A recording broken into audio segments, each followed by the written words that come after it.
Yo, what's up mga pare ko? Thomas Robinson, posible nga kayang makuha ngayon itong SMB o itong si Terence Jones. Matinding import ngayon ang dapat nga na makuha nitong SMB. Kung balak nga raw talaga ng mga to na mapalitan ulit itong si Malik Pope at itong si Coach Tim Cone, interesado nga raw ngayon talaga na makuha itong 6'9" big man na to para maging frontcourt defense ng Ginebra. Tara't pag-usapan natin yan. Itong ang pang-apat na import nitong SMB na si Malik Pope mga pare ko, nakapapalit nga lang bilang import nila mukhang hindi rin magtatagal ngayon sa SMB camping dahil nga mukhang hindi kumbinsido yung mga to sa naging unang laro nitong si Malik kontra Meralco Bulls. Kaya naman ngayon possible nga kaya na dahil sa bagsak na numbers nitong si Malik sa unang debut niya ito yung maging dahilan para mapatalsik nga rin siya agad dito.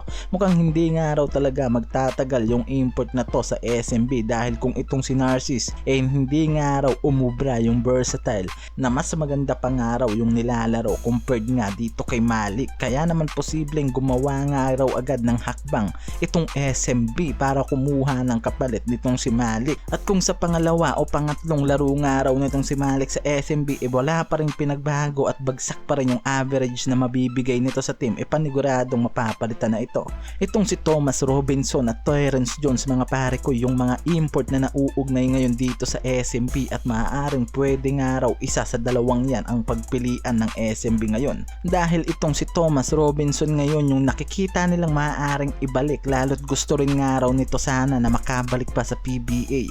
Yan yung nagiging rason kung bakit hindi nawawala yung pangalan nitong si Robinson sa SMB. Dahil siya mismo ay gustong bumalik sa PBA dahil dati na rin itong naglaro sa NLEX Road Warriors, isang NBA drafted player at naging 5th overall pick in the first round ng Sacramento Kings. Kaya paniguradong malaki ang maitutulong nga raw ng NBA caliber na to sa kampanya ng SMB kung siya ang makukuha nga ng mga ito. And pwede nga raw gumawa ng aksyon itong SMB para sa import nila na to. Kung desidido nga raw talaga sila na palitan ngayon itong si Malik Pope na pang-apat na nilang import sa conference na to. Si Robinson nga ang isa sa pinakamatunog na pangalan para maglaro ngayon dito sa San Miguel Beermen. Sa background pa lang mga pare ko paniguradong may aasahan nga raw talaga ang SMB dito. At itong si Terence Jones mga pare ko na kung matatandaan dapat maglalaro na noon sa SMB pero hindi nga binigay ng talk and text yung right nito at di natuloy na maglaro ito sa San Miguel Beermen. At ngayon nga nawala nang balak talaga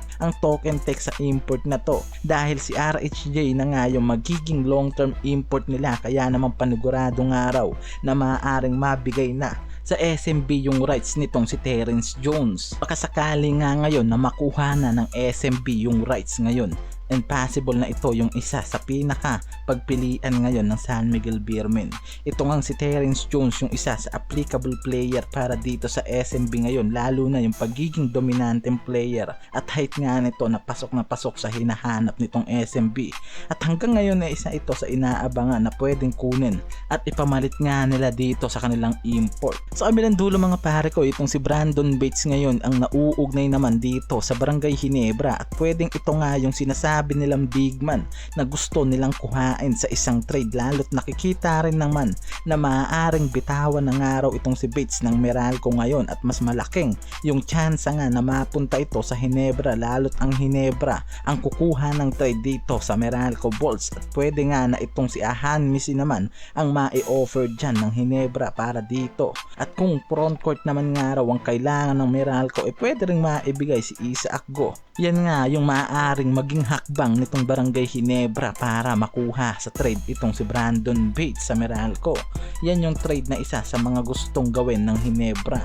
Kaya malaking pabor ang maibibigay ng Jeans dito sa Meralco. Kaya naman mas nagiging makatotohanan ngayon itong si Brandon Bates sa Jeans at maaaring ito yung hinihintay na big man ng Jeans at matinding frontcourt player dahil alam naman natin na isa itong si Brandon Bates sa inaasahan bilang frontcourt defender nitong Meralco. Kaya naman isa rin yan ngayon sa dahilan kung bakit pinag-iinteresan ng Ginebra itong player na to.